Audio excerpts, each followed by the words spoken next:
Good evening, ladies and gentlemen, and welcome to today's edition of the Model Youth Podcast. Today's segment is still What's Bothering You. We've been talking about the Great Commission and taking it in bits. Last time, we started with a conversation about how we can share our faith with atheists. And we are grateful to have our brother here with us again, Brother Ato Acquaah, to continue the discussion.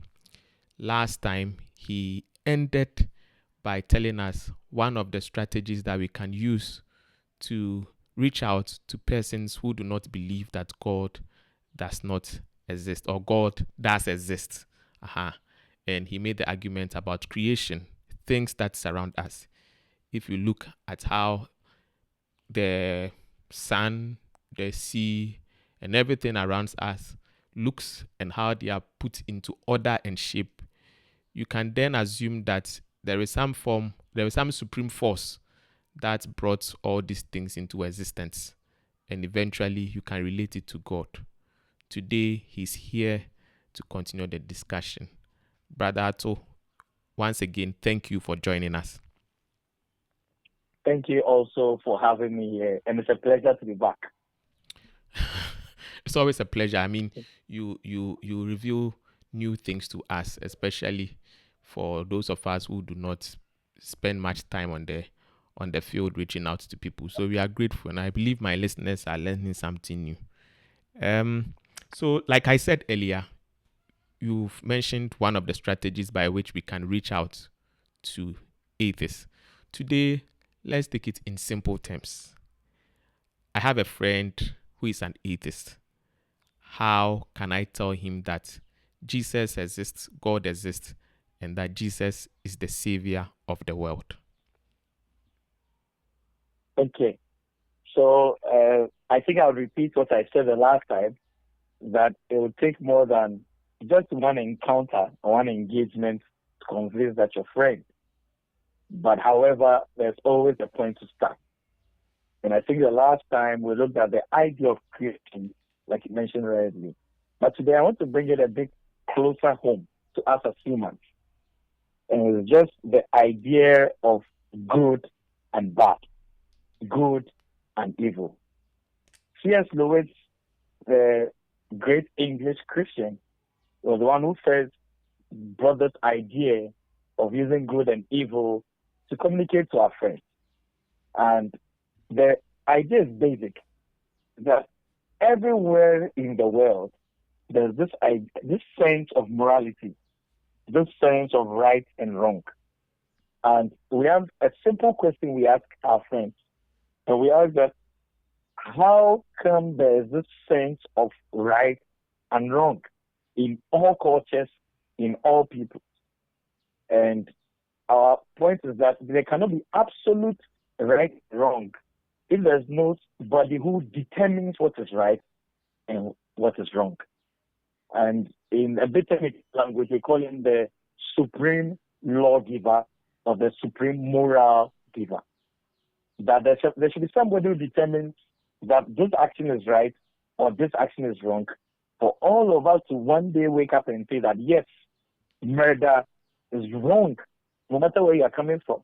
And it will interest all of us to know that even cannibals view their fellow people as wrong. They would want to eat other people. And so issues like murder, issues like adultery, issues like lying and trust issues have been seen as wrong over centuries and across all cultures. Issues how the human beings come to this universal conclusion that these things are right, these things are wrong, like virtues like love. And our conclusion is simple, that there ought to be a supreme moral law giver who determines for us. And usually the objection would be that, well, I don't need God to tell me what is right and what is wrong. And the point is simple, that if there's no standard by which we measure our right and wrong to, what may be right for you may be wrong for me. So taking your item may be bad for you, but it's for me. And you have no basis to judge my action as being wrong. So anytime we stand up and we declare that something is right and we declare that something is wrong, we are naturally appealing to that standard of right and wrong. And that standard for us as Christians would say it's personified in the man Jesus Christ. And so we try to help our friends see that this basic definition of right and wrong in all cultures, in all peoples, is really a testament that there's a supreme standard somewhere by which we are all measuring character and attitude by. And as Christians, we say that is personified in the man Jesus. So that's one way we could help our friends overcome conversations over a period of time to appreciate where God stands as the standard of reality for us as humans, by which we measure all character, by which we measure all actions and all virtues, and then conclusions. I hope this is a bit close home. And just to end my conversation here, there always is that argument against God of, if God exists, why does evil still exist in this world? Why does evil seem to have a field day today? And as Christians, our response is quite clear, that God has taken charge of evil. And how do we know that? He's come down himself through Jesus to suffer our pain, and the chastisement of all our evil has been put upon him. And he's come to participate in this. And he's already dealt with sin. And so we live victoriously knowing that evil, even though we see them around, has been dealt with by God. And at some point, we'll see the true manifestation of what God has done. So even though there's evil around, two things stand out. The fact that you are calling something evil means truly that you are admitting that there's a standard of right that people must live by, which means you're actually declaring that standard, which we call God. And secondly, our point is that God, who loves us, has taken care of sin by coming down himself. He didn't send somebody else. He came himself to experience what we are experiencing, and has done justice to evil and sin. And as we come to him, we experience that freedom from evil. And as the world progresses, we'll see his work in our lives. Thank you. Okay. I'm sure then you are done with how we can reach out with them with the gospel. Yes. All right. Yes. I grew up also watching Jesus movie, especially during Christmas and Easter. And you see Jesus as a white man. And as I became older, I have heard people make the argument that Christianity was brought to us by the white man, or it's a white man religion. And also knowing that many of the churches in the white man's land is now becoming empty. So for us, Christianity, for we the blacks, Christianity or Africans, Christianity isn't what God made for us, but something else. How would you deal with such an argument? It's quite an interesting argument. Let me even make the argument more interesting. One of my friends says that the white man brought Christianity as a means to deceive and control our forefathers. So he came to give us the Bible so that he could take away our gold and our cocoa. I see. And that's what one of my friends told me. So I find that argument also quite interesting and funny at the same time. But in responding to this, we need to look at history in totality. Sometimes, because of our point of view, we think everything revolves around us. Recently, I met a young man somewhere in the northern region, and we entered into a beautiful conversation. And I remember reminding him that the whole world is bigger than your village. So please look beyond your village as you talk to me. And he took offense to that, but that's really the truth. That sometimes, because of all we've seen from our point of view, we think that's what the whole world looks like. For starters, the white man we are all talking about also did not create Christianity. The Anglo-Saxons had their sacrifices. By Anglo-Saxons, we are talking about where the English people come from, the Germanic tribe, where Germany, English, the Franks, French guys, they all have their religious practices. They didn't create Christianity. They received Christianity just like the way we receive it. The Aboriginals in Australia had theirs. They had their festivals, had their cultures, had their religions. The Aztecs and the Celts all have their forms of worship. The Celts in Ireland, the Aztecs in somewhere Latin America and the American area.